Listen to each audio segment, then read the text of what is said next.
Terus bagaimana hubungan dengan anak saya yang sekolah di pesantren? Ini mau nanya, Jika sudah bersuci atau berwudu, Terima kasih kemudian Bapak. bersuci, wudunya batal. Wudunya batal. Bismillahirrahmanirrahim. Assalamualaikum warahmatullahi wabarakatuh. Waalaikumsalam. Alhamdulillah wassalatu wassalamu ala Rasulillah wa ala alihi wa sahbihi wa mawalah wa la hawla wa la quwata illa billah amma ba'd. Ahlan wa sahlan wa marhaban bikum pemirsa Fatwa TV dan juga para pendengar dimanapun Anda berada. Alhamdulillah, malam hari ini kita bisa bersua kembali tentunya dalam salah satu program kesayangan kita bersama, program live interaktif konsultasi keluarga bersama guru kita Al-Ustaz Dr. Syafiq Riza Basalamah MA Hafizahullah Ta'ala. Beliau merupakan salah satu anggota Dewan Fatwa Perhimpunan Al-Irsyad. Dan insya Allah pada malam hari ini kita akan menemani kebersamaan Anda selama kurang lebih 1 jam mendatang. Dan nantinya kita akan jawab pertanyaan-pertanyaan tertulis yang sudah masuk ke meja redaksi kami. Dan juga kami akan menjawab dan mempersilahkan Anda, para pemirsa Fatwa TV dan juga para pendengar dimanapun Anda berada, untuk bisa bertanya secara langsung melalui layanan telepon yang kami buka di 0331 544 6087. Dan pemirsa, alhamdulillah malam hari ini telah hadir bersama kita di studio Fatwa TV Jember Al-Ustaz Dr. Syafiq Riza Basalamah MA Hafizahullah Ta'ala. Mari kita sapa beliau terlebih dahulu. Assalamualaikum Ustaz. Waalaikumsalam warahmatullahi wabarakatuh. Ahlan wa sahlan. Ahlan bikum Ustaz. Kaifa halukum? Alhamdulillah. Bikhair wa afiyah, alhamdulillah. Ana bikhair. Alhamdulillah, Masya Allah. Besok dengar-dengar mau safar ini Ustaz ya. Insyaallah ya. Insyaallah. As-safaru qid'atun minal adab. Masya Allah. Perjalanan itu bagian dari azab ya. Naam.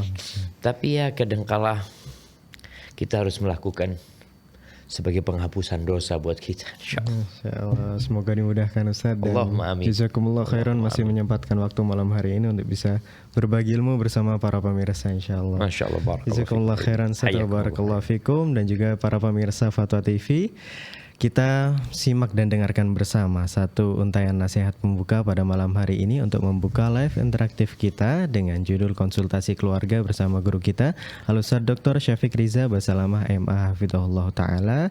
Dan kepada beliau kami persilahkan. Nah, Barakallahu fiik. Alhamdulillah. Alladzi bi ni'matihi tatimmus shalihat. Wassalatu wassalamu ala khairil bariyah. Sayyidina wa maulana Muhammadin wa ala alihi wa ashabi ajma'in. Amma ba'd, ahibati fillah, pemirsa Fatwa TV rahimakumullah. Ada banyak masalah yang sudah pernah kita hadapi sebagai makhluk hidup, sebagai hamba Allah, dan kita menanti masalah-masalah yang lainnya. Karena hidup ini ujian dari Allah Azza wa Jal, dan Allah juga sudah menyampaikan bahwa Dia akan menguji kita. Dia akan memberikan bala kepada kita. وَلَنَبْلُوَنَّكُمْ بِشَيْءٍ مِنَ الْخَوْفِ وَالْجُوعِ وَنَقْصٍ مِنَ الْأَمْوَالِ وَالْأَنْفُسِ وَالثَّمَرَاتِ وَبَشِّرِ الصَّابِرِينَ. Dan kami benar-benar akan memberikan bala kepada kalian yang wujudnya beragam. Ketakutan, kelaparan, kekurangan, hilangnya orang-orang yang dicintai, perginya mereka, kekurangan harta, kekurangan buah-buahan, dan berikan kabar gembira kepada orang-orang yang sabar. Tadi waktu sholat maghrib, anak ketemu sama kawan di kampung anak. Anak tahu dia sudah menikah dan sudah punya anak 2. Anak tanya, antum anaknya berapa sekarang? Kata dia, alhamdulillah masih 2, kata dia. Masya Allah, mabruk. Cuma dia mengatakan kepada Ana sudah pisah sama istri Ana. Oh. Ada apa? Dia cerita, tahun lalu, pisah itu sudah setahun insya Allah. Tahun lalu itu dia sempat sebulan gak disapa sama istrinya. Sebulan, 25 hari lah kata dia. Suatu hari dia di sawah sama kawannya. Dia ngomong, Masya Allah ya antum rumah tangganya harmonis, nggak kayak ana nih, ana 25 hari nggak disapa. Akhirnya kawannya ini cerita, ana sebenarnya ingin menyampaikan sesuatu tentang istrimu, kata dia. Cuma nggak enak kan, kata dia, sudah sebutkan sudah, mau manis mau pahit, kata dia. Ternyata istrinya itu suka berangkat sama laki-laki lain. Dia ngomong tak kuat ya, perasaan cemburu dia, tapi masih ingat sama Allah Azza wa Jal, sehingga dia beristighfar mohon ampun sama Allah. Ya pada akhirnya dia memilih untuk meninggalkan istrinya. Ahibati fillah, kita tuh tidak tahu apa yang akan terjadi, tapi seorang muslim senantiasa berdoa memohon kepada Allah Azza wa Jal agar dilindungi dari segala mara bahaya, dari segala kejahatan dan keburukan. Kemudian ada ikhtiar dan usaha. Salah satu penyebab istrinya selingkuh, kata dia berkawan dengan seorang wanita nakal. Dia sebutkan namanya. Padahal dulu istrinya itu yang mengatakan kepada suaminya ini, hati-hati sama fulana. Fulana itu wanita gak baik. Ya kadang-kadang dia mendekati laki-laki karena dia wanita gak baik-baik. Ternyata istrinya yang berkawan dengan dia, yang akhirnya berakhir dengan perceraian. Maka tolong jaga Allah. Allah akan menjaga kita, akan menjaga keluarga kita. Ya, di masa yang penuh dengan fitnah ini, ujian semakin banyak. Yang tentunya tanpa bantuan Allah kita gak akan dapat melewati lika-liku kehidupan yang begitu beragamnya dan banyaknya ujian di sana. Barakallahu fiik, senantiasa berbaik sangka sama Allah dan memohon pertolongan. Barakallahu fiik. Nah, Masya Allah, jazakumullah khairan Ustaz atas satu untayan nasihat pembuka yang telah disampaikan. Masya Allah, barakallahu fikum. Semoga satu untayan nasihat ini bisa memberikan banyak ilmu bagi kita, nasihat dan juga pencerahan bagi kita malam hari ini, dan juga memberikan manfaat bagi seluruh yang mendengarkan insyaallah. Amin ya rabbal alamin. Baik pemirsa Fatwa TV dan juga para pendengar dimanapun Anda berada, sebelum kita lanjutkan, marilah kita sapa bersama terlebih dahulu para pendengar yang sedang menyimak program live interaktif kita malam hari ini melalui relay radio yang tergabung di dalam RTVC. Di antaranya ada Radio Binbas Yogyakarta, Radio Sahabat Tegal, Radio MDFM Probolinggo, Radio Hang FM Batam, Radio Amuba Pangkal Pinang, Radio Sago FM Sumatera Barat, Radio Gema FM Bontang, Radio Al-Hikmah Banyuwangi, Radio Tuah FM Riau, Radio Madinah Caruban, dan Radio Mas FM Seragen. Dan juga para pemirsa dan para pendengar dimanapun Anda berada, tidak lupa kami undang Anda semuanya untuk bisa berinteraksi secara langsung bersama kami malam hari ini melalui layanan telepon yang kami buka di 0331 544 6087. Anda bisa bertanya seputar konsultasi keluarga dan yang semisal dengannya. Sekali lagi di layanan telepon yang kami buka di 0331 544 6087. Baik pemirsa Fatwa TV dan juga para pendengar dimanapun Anda berada, saat ini kita akan bacakan terlebih dahulu pertanyaan tertulis yang sudah masuk ke meja redaksi kami. Ada pertanyaan pertama Ustadz dari saudara Fulan di Yogyakarta, di kota Jakarta. Bismillah, Ustadz, dulu saya pernah berzina, mengkhianati istri saya. Tapi untuk sekarang insya Allah saya sudah menyadari dan saya selalu berusaha untuk bertaubat dan berjanji untuk tidak melakukan hal itu lagi. Namun ternyata istri saya pun pernah berzina dengan laki-laki lain. Saya pun sadar bahwa itu merupakan balasan dari kemaksiatan yang sudah pernah saya lakukan. Di sini saya ingin meminta nasihat dari Ustadz bagaimana saya harus menyikapinya. Memaafkan dan tetap mempertahankan rumah tangga kami atau bagaimana Ustadz? Syukron jazakumullahu khairan. Masya Allah, Masya Allah. Ini mirip dengan kejadian kawan anak tadi ya, cuma yang berzina pihak perempuannya. Jamaah rahimakumullah, Allah berfirman, "Wala taqrabuz zina janganlah kalian mendekati zina. Innahu kana fahishatan wa sa'a sabila. Zina itu perbuatan yang keji, menjijikkan, dan jalan yang buruk gitu loh. Kalau kita lihat hukuman buat orang yang berzina yang belum pernah menikah itu didera 100 kali dan disaksikan oleh massa. Kalau dia sudah pernah menikah bukan didera tapi dirajam sampai mati dan disaksikan oleh manusia. Karena perbuatan zina itu benar-benar perbuatan yang sangat menjijikkan.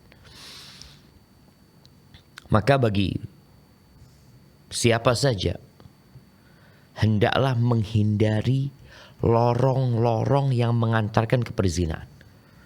Bukan hanya tidak berzina, tapi jalan menuju ke perzinaan dia jauhin. Karena kalau tidak dia akan terjebak dalam perzinaan. Lingkungannya, kawannya. Tapi kalau sang suami sudah bertobat kepada Allah Azza wa Jalla, dan seorang yang berzina kemudian bertobat, nggak perlu ngasih tahu siapa-siapa, nggak perlu ngasih tahu istrinya, nggak perlu ngasih tahu orang tuanya. Yang perlu antara dia sama Allah Azza wa Jalla, bertobat dengan taubatan nasuha, menyesali perbuatannya, meninggalkan dosa tersebut, bertekad untuk tidak mengulangi dan memperbanyak amal kebajikannya. Tapi ternyata sang suami tahu istrinya juga pernah berzina. Zina ini utang jemaah. Semoga Allah menyelamatkan kita ya dari perbuatan ini. Tapi kalau pertanyaannya, apakah dia harus mempertahankan rumah tangganya atau dia berpisah? Tergantung kondisi sekarang. Kalau sang istri sudah bertaubat dengan taubatan nasuha dan dia menghindari jalan-jalan yang mengantarkan dia kepada perzinaan, ana rasa rumah tangga dapat dilanjutkan. Tapi kalau engkau tidak melihat keseriusan istri bertobat dan dia berada di lingkungan yang mungkin dia berzina lagi, maka mungkin perpisahan menjadi solusi.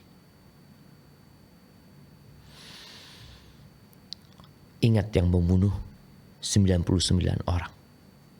Kemudian dia melengkapi dengan seorang ahli ibadah jadi 100. Ketika dia bertobat, sang guru mengatakan tidak ada yang menghalangimu dari pintu tobat. Hanya saja engkau tinggal di kampung yang buruk. Kalau engkau tetap berada di sana, ia akan kembali berbuat dosa. Oleh karena itu kalau engkau benar-benar bertobat, tinggalkan kampung. Pindahlah ke kampung fulan, ke desa fulan. Di sana banyak hamba-hamba soleh yang bertakwa kepada Allah. Beribadahlah engkau menyembah Allah bersama mereka. Ini serius tuh. Orang itu bertobat. Maka dia tinggalkan kampungnya. Yang mungkin di kampungnya itu ada rumahnya. Di kampungnya itu ada pekerjaan dia. Tapi karena dia ingin kembali kepada Allah Azza wa Jalla, dia rela meninggalkan segalanya dan pindah ke kampung yang dia nggak tahu dengan kampung itu. Tapi atas arahan dari gurunya, dia pindah ke sana. Di tengah jalan mati. Diampuni dosanya. Padahal belum berbuat amal soleh sedikit pun. Hanya saja dia sudah melangkah hijrah meninggalkan kampung. Kalau istrimu seperti itu, bismillah. Tapi kalau enggak, dia ditakutkan dia kembali lagi seperti yang dahulu. Hadza wallahu a'lam bissawab. Masya Allah, syukran Ustaz atas jawaban yang telah diberikan. Jazakumullahu khairan. Semoga jawaban yang telah diberikan memberikan pemahaman bagi yang bertanya ya. Tadi saudara Fulan di DKI Jakarta. Jazakumullahu khairan atas pertanyaannya dan semoga jawaban dari Ustaz tadi memberikan manfaat bagi kita semua yang mendengarkan pada malam hari ini. Amin ya rabbal alamin. Baik, bagi para pemirsa yang ingin bertanya secara langsung melalui layanan telepon kami, silakan bisa menghubungi di 0331 544 6087. Dan yang mungkin sudah pernah mencoba menghubungi dan terputus, silakan untuk bisa menghubungi kembali di 0331 544 6087. Kami tunggu interaksi secara langsung dari para pemirsa sekalian. Barakallahu fikum. Dan kembali kita bacakan pertanyaan tertulis yang sudah masuk ke meja redaksi kami. Kali ini kembali ada dari hamba Allah di Jawa Timur. Bismillah, bagaimana menanggapi seorang suami yang meminta istri agar menghubungi teman perempuannya agar suami tidak berkholwat. Kemudian suami ingin mereka mengunjungi dan memberi hadiah kepada perempuan tersebut dengan alasan teman lama yang sudah kenal sejak SMP dan tidak ada hubungan apa-apa, hanya ingin menjalin hubungan baik saja.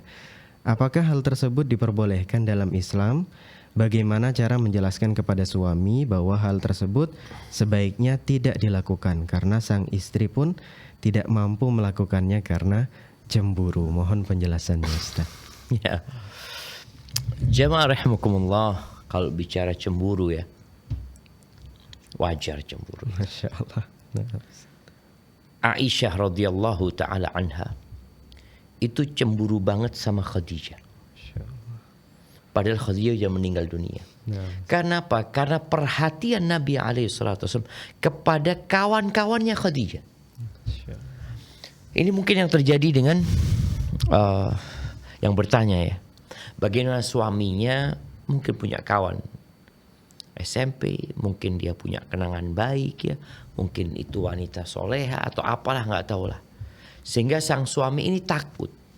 Kalau dari pertanyaannya melihat suami ini takut dia melakukan sesuatu yang terlarang, maka dia minta pendampingan dari istrinya. Pertanyaannya, perempuan ini sudah punya istri apa belum, punya suami apa belum? Apa status dia? Kalau dia statusnya janda, ya berbahaya. Kalau dia udah suaminya orang, juga berbahaya. Berbahaya kenapa? Berbahaya dengan suaminya. Akan dikhawatirkan engkau merusak rumah tangga mereka.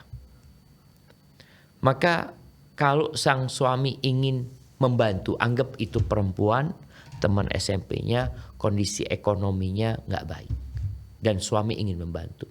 Ya udah, bantu lewat istri, ditransfer kirimkan hadiah kepada dia. Jadi tujuannya adalah berbuat baik dan bagaimana dalam kebaikan itu menghindari kemungkaran yang mungkin terjadi, yang akan merusak rumah tangga. Tapi kalau suami anti, benar lillahi ta'ala ya, dia hanya ingin membantu dia sebagaimana Nabi SAW pada waktu itu kirim hadiah kepada kawan-kawannya Khadijah, ya perempuan-perempuan mereka, yang membuat Khadijah membuat Aisyah jadi cemburu, yang kadang-kala cemburunya tidak di tempatnya, sehingga Nabi SAW pernah marah kepada Aisyah radhiyallahu taala anha. Maka lihat bagaimana kondisinya. Kalau memang ingin berbuat baik, ya lewat engkau berbuat baik, sehingga yang kau tahu suamimu memang ingin membantu, tidak ada satu tujuan lainnya, ahlan wa sahlan. Hadza wallahu a'lam bissawab. Terima kasih Ustaz, syukron atas jawaban yang telah diberikan. Jazakumullah khairan wa barakallahu fikum. Masya Allah, semoga jawaban tadi bisa memberikan pemahaman dan juga memberi jawaban ya bagi yang bertanya, hamba Allah di Jawa Timur. Jazakumullah khairan wa barakallahu fikum atas pertanyaannya. Kembali kita akan bacakan pertanyaan tertulis. Kali ini ada dari saudara Aira di DKI Jakarta. Afwan, saudari ternyata. Suami saya tidak mampu menafkahi saya sepenuhnya. Memang saya bekerja, namun 90% pengeluaran rumah tangga saya yang tanggung. Termasuk biaya sewa rumah, listrik, air, makan sehari-hari, biaya kontrol dokter, kandungan, vitamin hamil, biaya melahirkan, perlengkapan bayi dan akikoh. Mertua juga tidak membantu sama sekali, bahkan cenderung memberatkan. Awalnya saya ikhlas, namun lama-kelamaan saya mulai mengeluh dan merasa capek karena sudah hampir 5 tahun seperti ini. Mohon saran dan nasihatnya Ustaz. Jazakumullah khairan. Subhanallah jamaah. Ya, terkadang ada suami-suami yang tidak menjalankan tugasnya. Allah Azza wa Jalla mengatakan ar-rijalu qawwamuna 'ala an-nisa bima faddalallahu ba'dahum 'ala ba'din wa bima anfaqu min amwalihim. Laki-laki itu pemimpin atas wanita. Kenapa? Karena Allah memberikan kelebihan kepada laki-laki yang dengannya dia dapat memimpin. Yang kedua, karena dia melaksanakan kewajibannya memberikan nafkah kepada istrinya. Itu kewajiban laki-laki. Tapi kalau dikatakan suaminya tidak mampu menafkahi, posisi istri itu, ini jamaah, supaya kita faham ya, bahwa sang istri itu bisa menghitungnya utang. Karena kewajiban suami memberikan nafkah kepada dirinya. Kewajiban suami memberikan rumah kepada dia. Kembali kewajiban suami memberikan tadi segala kebutuhan untuk yang dimakan ya. Kalau biaya listrik, biaya cek anaknya dia ketika dia hamil. Itu suami. Bisa diklaimkan nanti ketika suami mampu. Ya sudah bayar tuh suami. Kalau sang istri mau seperti itu nggak apa-apa. Tapi kalau sang istri mau bersodakoh kepada suaminya, maka terhitung sodakoh. Di sini memang jamaah anak kesian ya kepada banyak wanita yang mungkin dia berpikir dengan dia bekerja dia mendapatkan kebebasan. Dengan dia bekerja mencari uang, dia mendapatkan beban lebih. Kenapa? Karena dia punya kewajiban lain. Melayani suaminya, mengurus rumah tangganya, mengurus anak-anaknya, plus cari uang. Sehingga kenapa banyak mungkin di negeri kita para wanita yang gak mau punya anak lebih dari 2 umpamanya. Gak mau punya anak banyak umpamanya. Karena dia merasa terbebani. Ada yang kerja Ustaz, ada yang bayar rumah. Kalau dikatakan 90% bayangin. Maka nasihat anak kepada perempuan ini, yang pertama engkau bisa bersabar dan terus bersodakoh kepada suami. Ya, cuma kalau dikatakan engkau sudah capek dan lelah, kalau engkau berharap ridha Allah Azza wa Jalla, harapannya kecapean dan kelelahan itu akan hilang. Ketika di masa Nabi alaihi salatu wasallam ada juga sahabat-sahabat yang mungkin penghasilannya tidak mencukupi untuk biaya rumah tangganya. Di antaranya Abdullah bin Mas'ud radhiyallahu anhu. Bagaimana istrinya Zainab itu setelah mendengar nasihat dari Nabi SAW, arahan dari beliau untuk bersodakoh bagi para wanita, maka dia berpikir aku ini gak pernah sodakoh. Kenapa? Karena hasil kerja dia menenun ya. Hasil kerja dia itu habis buat makan. Artinya dia yang menghidupi keluarganya. Suami dan ada anak yatim di rumah itu. Suatu hari setelah mendengarkan tausiah, wejangan dari Nabi SAW untuk bersodakoh, dia menjumpai suaminya. Dia mengatakan, mungkin aku gak bisa bantu engkau lagi untuk urusan nafkah di dalam rumah ini. Kenapa? Karena aku ingin sodakoh. Kata Abdullah bin Mas'ud, gak apa-apa, Allah tidak akan melantarkan kita. Tapi coba engkau tanya sama Rasulullah SAW. Bertanyalah Zainab ini. Dia gak bertanya langsung. Malu. Di situ ada Bilal. Maka dia minta Bilal untuk menanyakan kepada Rasulullah SAW. Dan ngomong jangan kasih tahu aku istrinya Abdullah bin Mas'ud. Kan ada yang malu ya. Ini kalau ada orang titip pertanyaan, ternyata dulu juga ada titip pertanyaan. Akhirnya Bilal bertanya, ya Rasulullah, ada wanita di depan sana yang bertanya. Zainab kata namanya. Zainab siapa? Ya udah karena tanya Nabi SAW, Zainab istrinya Imra'atu Abdullah bin Mas'ud. Apa pertanyaannya? Disebutkan pertanyaannya. Apa kata Nabi SAW? Sampaikan bahwa yang dia berikan kepada suami dan anak-anaknya itu bernilai sedekah. Maka bagi para wanita yang membantu suaminya dari hati, dan suami tidak punya hak untuk memaksa istrinya bekerja cari duit, enggak, karena itu bukan kewajiban dia. suami yang harus bekerja dan mencari nafkah buat istrinya. Kalau istri mau membantu, maka diperbolehkan dengan syarat-syarat dalam ketentuan agama yang harus dipenuhi. Intinya kalau anti bisa bersabar, tadi anti tetap memberikan nafkah dan dihitung sedekah, bukan dihitung hutang kepada suaminya. Namun kalau dikatakan tadi ada suami yang malas ya, ada suami malas gara-gara istrinya bekerja. Nah, Ustaz. Dia mengandalkan istri, dan ini kayaknya banyak ya di beberapa daerah di negeri kita itu. Betul. Ada yang kerja perempuannya. Iya. Suaminya ngadu ayam kadang-kala di beberapa daerah itu ya. Suaminya kongko-kongko ya di beberapa daerah. Yang kerja itu istrinya. Istri yang cari duit ya. Ini bentuk kezaliman kepada wanita. Sebagian berpendapat enggak, wanita suka sehingga jadi wanita karir. Enggak, engkau akhirnya seperti diperbudak gitu loh. Suruh cari duit, diperas keringatnya, kemudian disuruh melayani suami di rumah dan ngurus anak-anaknya. Tapi intinya tadi, kalau mau niat sedekah. Tapi kalau niat ngutangin sama suami, ngutangin. Artinya kalau suatu saat suaminya dapat warisan umpamanya ya, kan tadi dikatakan kayaknya orang tuanya mampu tuh, mertuanya mampu tuh, tapi bakhil ya.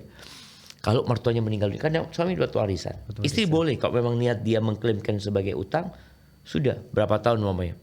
10 tahun atau 5 tahun dikatakan, 5 tahun ya. 5 tahun 90% dia yang nanggung.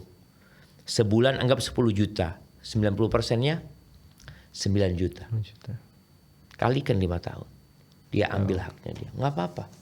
Dari warisan itu tadi Ustaz ya? Iya kalau suaminya punya duit gitu. Kalau suaminya punya duit. Nah Ustaz. Mungkin salah satunya dari warisan. Nah Ustaz. Masya Allah.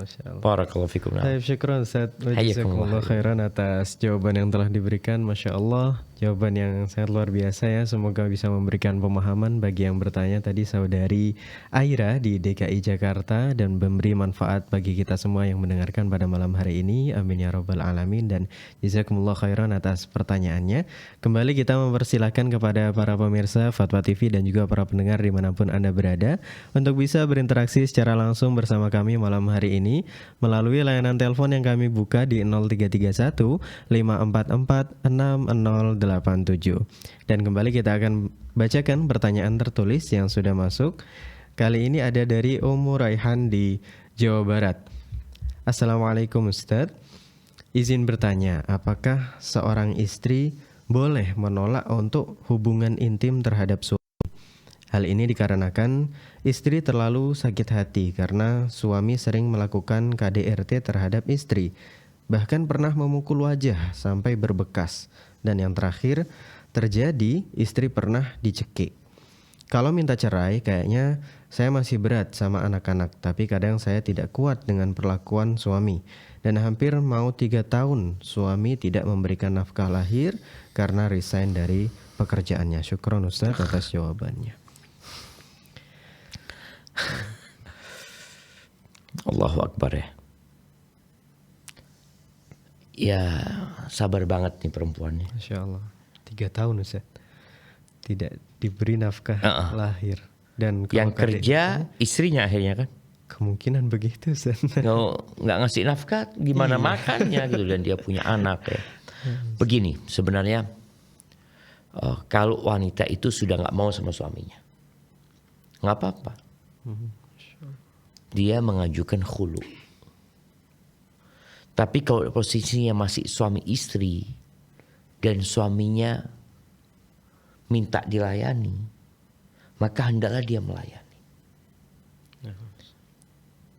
Soalnya kalau nggak dilayani, yang ada itu ya dizolimin lagi istrinya gitu.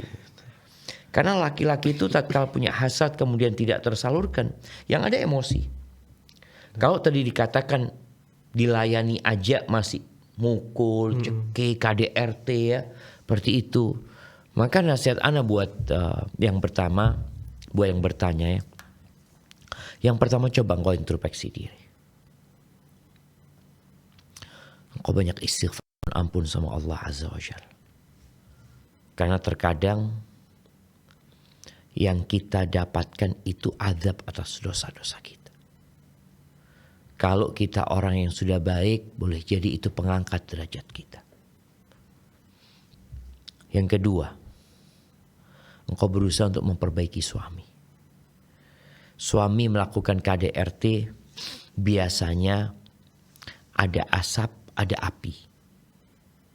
Coba engkau melihat apa penyebab dia mencekikmu, ya, mungkin memakimu. Kenapa perlu introspeksi diri? Karena boleh jadi dia yang memancing suaminya. Dia udah tahu suaminya ini macan. Suaminya itu kejam. Suaminya itu zalim. Bagaimana mengkondisikan dia supaya nggak zalim? Karena ada sebuah permisalan, ya, ada seorang wanita yang tanya kepada seorang guru, ya dia punya suami tadi KDRT, zalim, kasar, ini itu. Dia ingin suaminya itu baik sama dia. Pertanyaannya, dia ingin suaminya baik sama dia.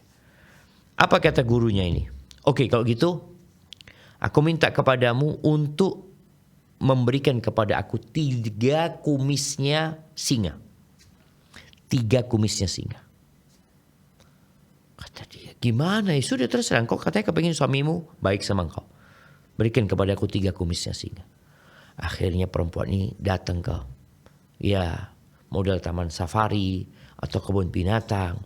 Tiap hari dia memberi makan kepada singa itu.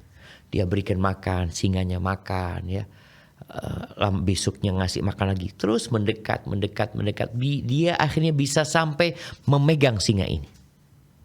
Ya kita tahu, itu binatang buas itu kalau dikasih makan, lama-kelamaan dia kenal sama yang ngasih makan. Biasanya jadi jinak deh. Dia kasih makan terus sampai dia bisa memegang itu singa. Dan ketika singa itu tidur, digunting kumisnya 3. Ya sudah tidur dia. Dibawalah 3 kumisnya ini kepada gurunya. Ini kata dia. Sang guru heran. Engkau bisa ya mendatangkan 3 kumisnya singa. Masa engkau gak bisa menundukkan suamimu, kata dia. Akhirnya sang perempuan ini sadar. Oh iya, boleh jadi aku penyebabnya. Jadi suami yang temperamental, ya, suami yang suka marah, suami yang sudah KDRT, kadangkala perempuan ini tidak mengkondisikan. Malah suaminya marah, dia ikut marah. Loh iya Ustaz, gimana Anda dimarahin? Orang Anda gak salah. Loh, masalahnya ini bukan siapa yang salah dan siapa yang benar. Masalahnya engkau kepingin harmonis gak rumah tanggamu? Kalau engkau kepingin menang-menangan, ya udah ke pengadilan. Untuk memastikan siapa yang salah dan siapa yang benar. Tapi dalam berumah tangga bukan untuk menang-menangan. Tapi dalam rumah tangga bagaimana badai itu jadi reda. Dan ketika reda, rumah gak berantakan. Dan engkau bisa lakukan itu. Insya Allah. Perempuan ini punya kemampuan dia menundukkan suaminya. Tadi dikatakan nih suami udah KDRT tapi ternyata masih minta dilayani sama istrinya. Berarti kan dia punya sesuatu yang dibutuhkan sama suaminya, seperti itu. Maka nasihat Ana buat Anti cari tahu. Apa pemicu suami anti KDRT? Kalau dikatakan sampai mukul wajah, sampai mencekik, padahal dia butuh sama anti. Apa buktinya dia butuh? Loh, dia 3 tahun gak memberikan nafkah. Makan, gak ada. Dia resign atau dia di PHK. Ini menunjukkan dia benar-benar butuh. Kok bisa orang yang butuh sama anti mendolimi anti? Kan seharusnya orang yang butuh itu, ya nurutlah, engkau yang butuh sama aku. Karena tadi boleh jadi istri siap meninggalkan. Kalau ternyata anti sudah berusaha memperbaiki suami dengan memperbaiki sikap anti sebagai seorang istri, menghargai suami. Terus terang ada hal yang berat buat suami ketika dia gak dihargai. Nilai suami itu turun ketika dia gak memberikan nafkah. Iya betul. Tapi tolong jangan diinjak-injak.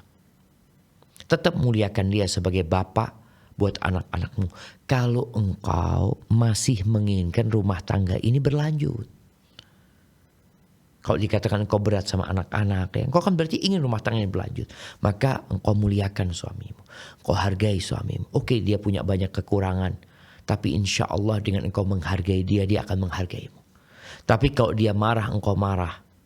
Kalau dia sakit hati, engkau sakit hati. Yang jadi korban anak-anak.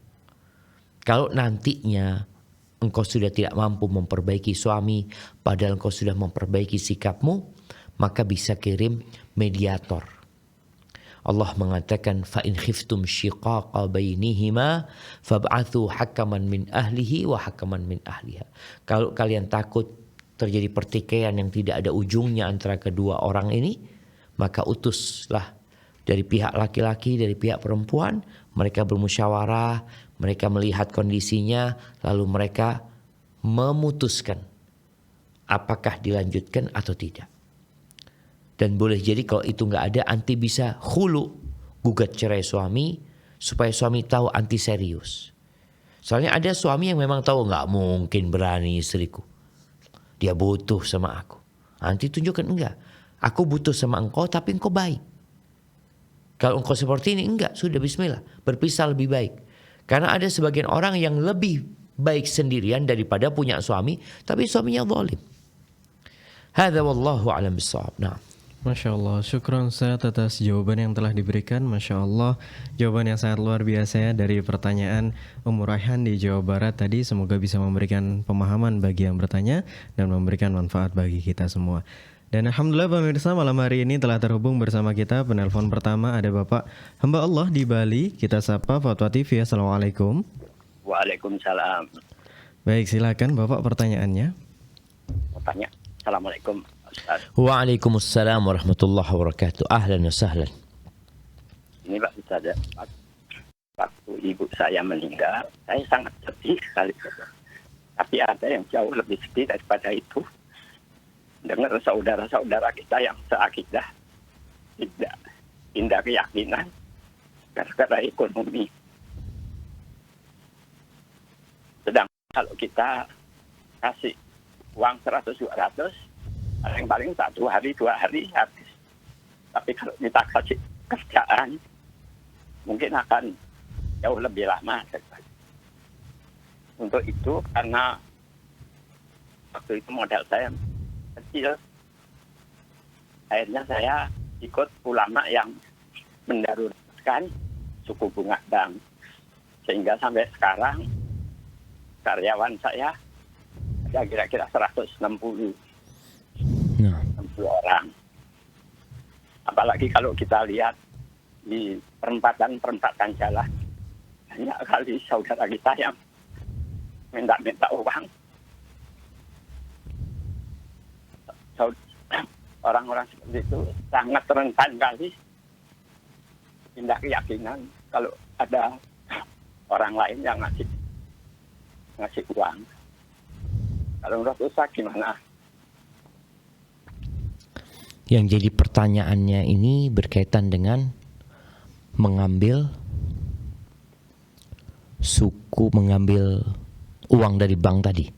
Ya, demi untuk ya membuka usaha dan memberikan lapangan kerja buat saudara-saudara kita.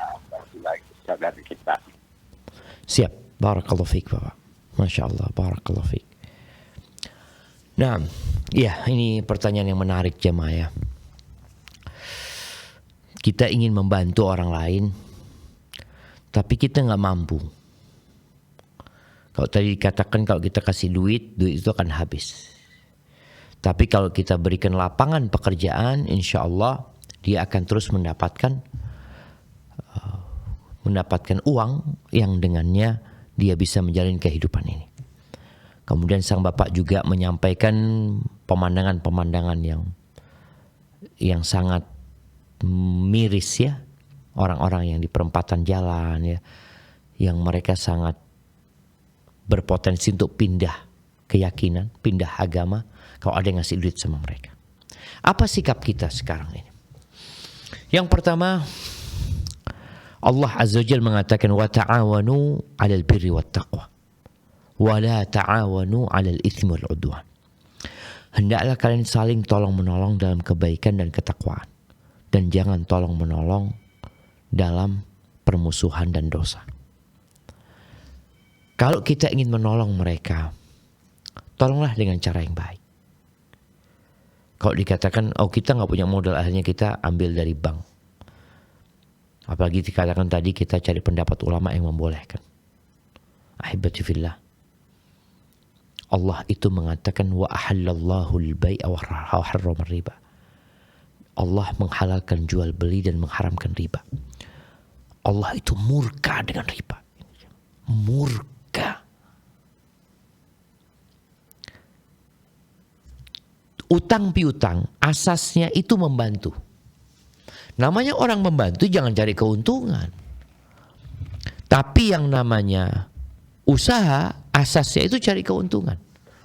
Jadi kalau bapak tadi pinjam ke tempat ini, dia menghutangi bapak yang asasnya membantu, enggak, dia mencari keuntungan.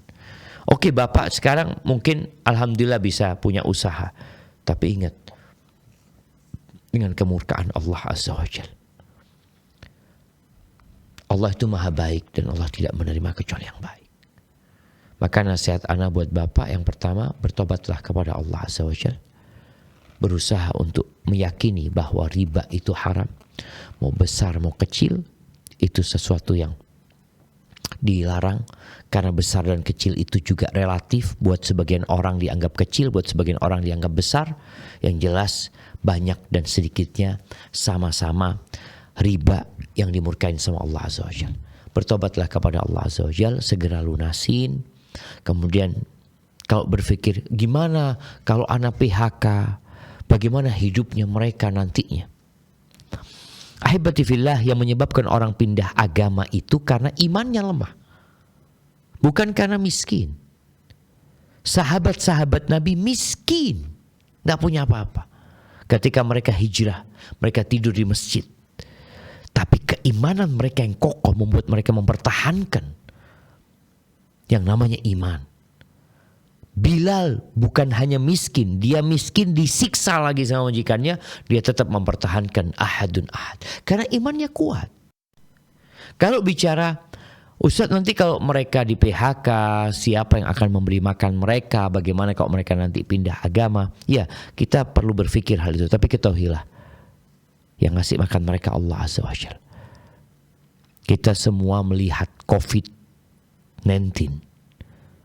Jutaan manusia di PHK. Hidup mereka. Hidup. Sampai sekarang hidup. Siapa yang kasih rezeki? Allah yang kasih rezeki mereka. Jumlah manusia itu 8 miliar. Lebih mungkin sekarang. Semuanya Allah yang kasih rezeki. Semua binatang-binatang Allah yang kasih rezeki. Wa ma min dabbatin fil ardi illa 'alallahi rizquha. Tidak ada satupun yang melata di muka bumi melainkan Allah yang memberikan rezeki kepadanya. Jadi bapak ketika berpikir untuk membantu mereka, iya bantulah, tapi tadi jangan sampai kita melanggar agama. Kalau kemudian kita harus mem-PHK mereka karena modal kita nggak banyak demi untuk melunasi riba kita, jangan takut pak. Sebelum bapak kenal sama mereka, mereka sudah ada rezekinya. Bahkan sebelum bapak lahir ke muka bumi ini, mereka di perut ibundanya juga sudah dicatat rezeki. Bagaimana sekarang kita peduli dengan keimanan mereka, bukan masalah ekonomi saja. Oke, kesejahteraan kita pikirkan, tapi masalah iman. Karena kalau bicara kesejahteraan boleh jadi bangkrut, boleh jadi di PHK, boleh jadi bapak mati. Terus gimana mereka nantinya? Ketika disiapkan keimanan buat mereka, insya Allah mereka akan mempertahankan keimanan mereka. Karena mereka tahu harta hanya sementara, kenikmatan yang dia dapatkan, dan dunia juga fana. Umar bin Abdul Aziz rahimahullahu ta'ala, khalifatul muslimin pada waktu itu ya. Ketika dia mau mati, itu Perdana Menterinya ya ngomong, Ausi, engkau kasih wasiat buat anak-anakmu. Anak-anakmu ini miskin loh. Kalau nggak salah pada waktu itu dia hanya meninggalkan warisan 18 dirham. Anaknya jumlahnya 11 kalau nggak salah. Engkau wasiatkan, mumpung kau belum mati. Engkau kasih kerjaan, engkau kasih hadiah atau apa, kan duit banyak. Apa kata Umar bin Abdul Aziz? Inna waliyallahu alladhi nazzala al-kitab wa huwa yatawalla salihin. Sesungguhnya kekasihku adalah Allah yang melindungi orang-orang yang soleh. Allah yang menurunkan Alkitab dan dia akan melindungi orang-orang soleh. Dia hanya berpesan, kalau kalian soleh, aman, Allah akan lindungi kalian. Dan betul jamaah, Umar meninggal dunia, anak-anaknya miskin, tapi Allah berikan rizki kepada mereka berlimpah ruah. Salah satu anaknya bisa bersedekah, sekali sedekah 70 ekor kuda di jalan Allah Azza wa Jalla. Maka di sini Bapak kalau peduli sama mereka, tolong bikin kajian buat mereka, dudukkan mereka, ajarin mereka tentang Islam, tentang iman, tentang ihsan. Bukan hanya memberikan uang, memberikan pekerjaan yang tadi kita harus berhubungan dengan sesuatu yang dimurkai Allah Azza wa Jalla. Hadza wallahu a'lam bissawab. Masya Allah, syukron Ustadz, wa jazakumullah khairan atas jawaban yang telah diberikan. Masya Allah. Semoga jawaban tadi bisa memberikan pemahaman bagi Bapak hamba Allah tadi yang bertanya di Bali ya, dan memberikan manfaat bagi kita semua malam hari ini. Amin ya rabbal alamin. Kembali pemirsa, telah terhubung bersama kita malam hari ini penelpon kedua ada Ummu Zahra di Riau. Kita sapa Fatwa TV. Assalamualaikum. Masya Allah, qadarullah sepertinya terputus ya Ummu Zahra di Riau. Tayyib.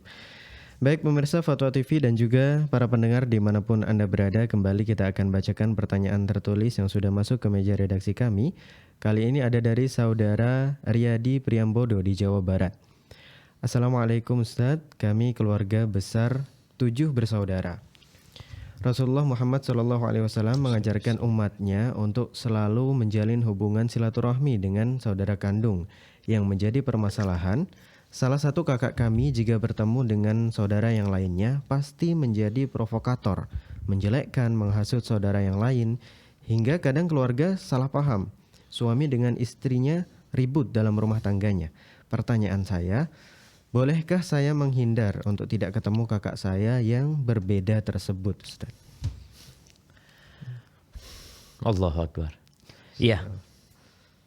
Mungkin ada beberapa keluarga yang salah satu anggotanya jadi ular. Nah, tapi ular itu ulat ya. Tapi ulat itu ternyata bisa berubah jadi kupu-kupu. Pernah lihat ulat makanin daun ya, dimakanin sampai rusak itu bunga. Tahu-tahu dia berubah menjadi kupu-kupu yang indah, enak dipandang. Apa yang harus dilakukan? Yang pertama, engkau doakan kakakmu. Iya. Ada orang yang hatinya memang penuh dengan kebencian. Penghuni surga itu hatinya naqiyun taqi. Bersih hatinya. Dia bertakwa. La ghilla wala ithma wala hasad. Nggak ada dendam, nggak ada iri, nggak ada dosa hatinya, Masya Allah tuh. Maka bagaimana engkau mendoakan kakakmu agar dibersihkan hatinya dari penyakit-penyakit yang membuat dia menjadi provokator. Yang kedua, berusaha untuk berbuat baik kepada dia. Allah mengatakan idfa' billati hiya ahsan. Balaslah keburukan itu dengan sesuatu yang lebih baik. فَإِذَا الَّذِي بَيْنَكَ وَبَيْنَهُ عَدَاوَةٌ كَأَنَّهُ وَلِيٌّ حَمِيمٌ. Boleh jadi permusuhan yang terjadi berubah jadi persahabatan yang hangat. Maka engkau kasih hadiah, kirim sama dia.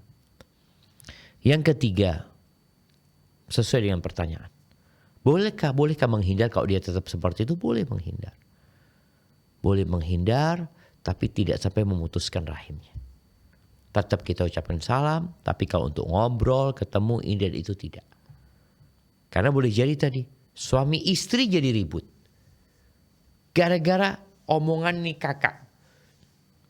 Maka nasihat ana, kalau memang perlu menghindar, tapi jangan sampai memutuskan silaturahim.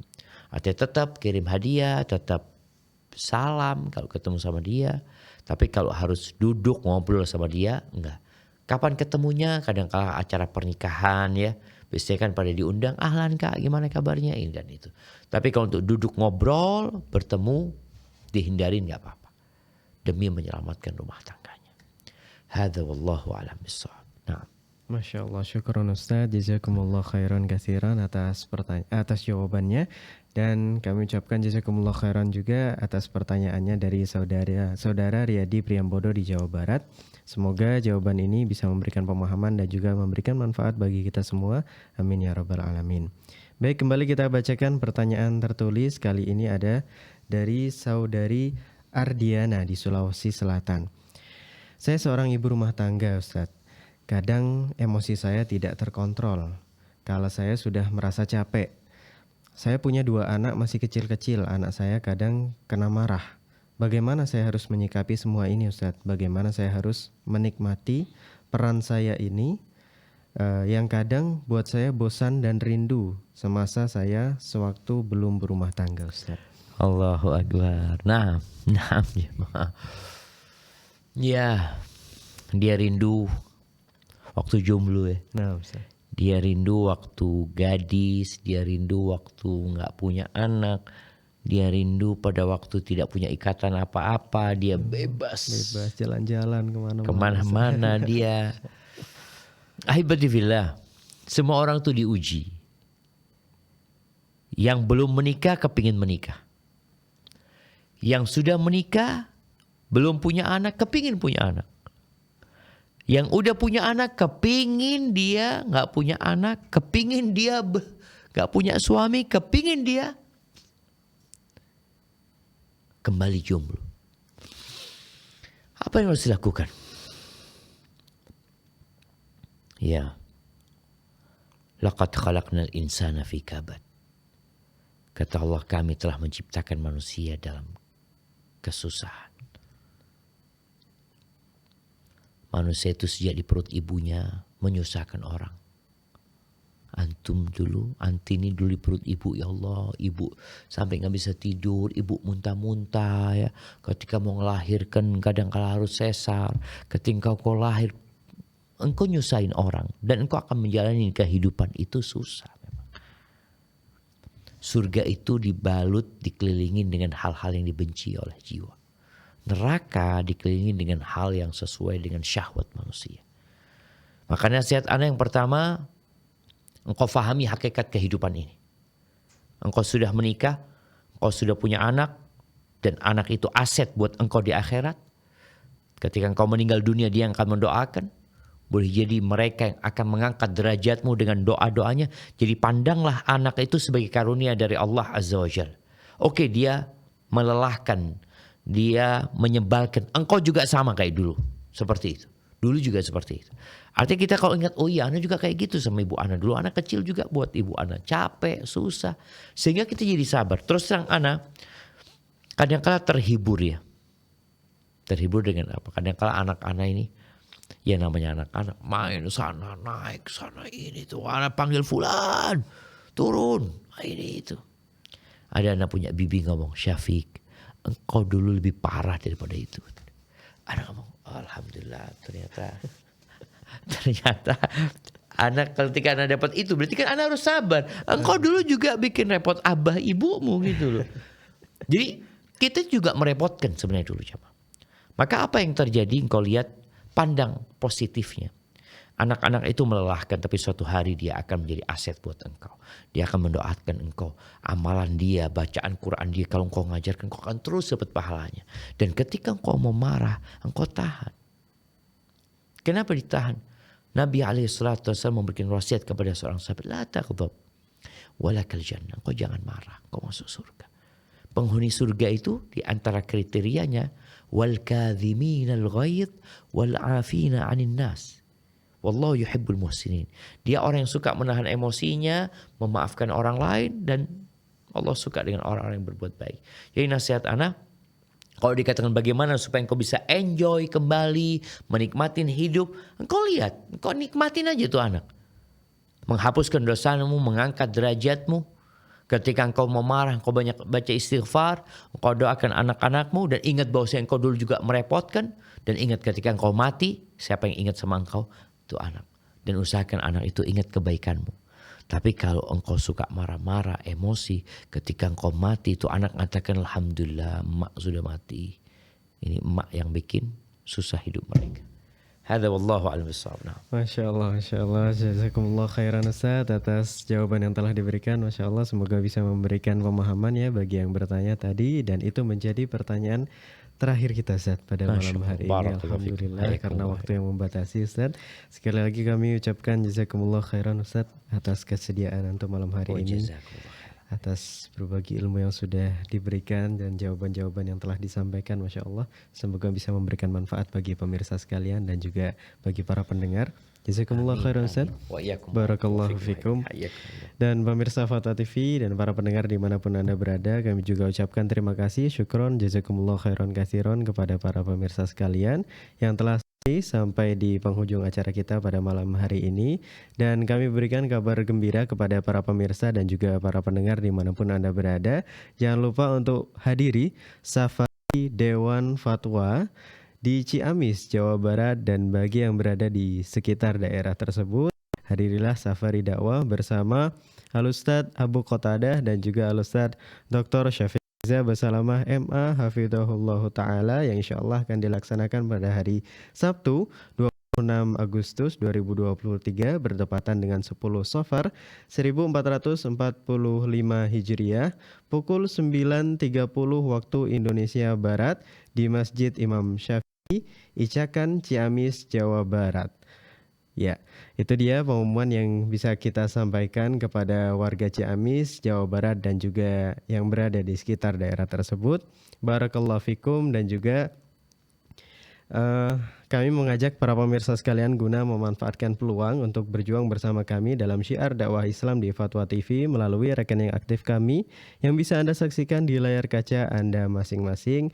Barakallahu fikum. Dan usai sudah perjumpaan kita malam hari ini pemirsa, jangan lupa untuk saksikan selalu program live interaktif Fatwa TV mulai dari hari Senin sampai dengan hari Jumat sesuai jadwal yang telah ditentukan. Dan informasi seputar Fatwa TV dan juga Dewan Fatwa bisa Anda akses dengan sangat mudah melalui alamat website kami di www.fatwatv.id dan juga di www.dewanfatwa.com. Kami mewakili rekan kerja yang bertugas pamit undur diri pemirsa, sampai berjumpa kembali pada live interaktif yang berikutnya. Wassalamualaikum warahmatullahi wabarakatuh. Ya Allah. Terus bagaimana hubungan dengan anak saya yang sekolah di pesantren, Pak? Ini mau nanya, sudah bersuci atau berwudu, Terima kasih, kemudian Bapak. bersentuhan dengan suami, rahimana wa rahimakumullah. wudunya batal.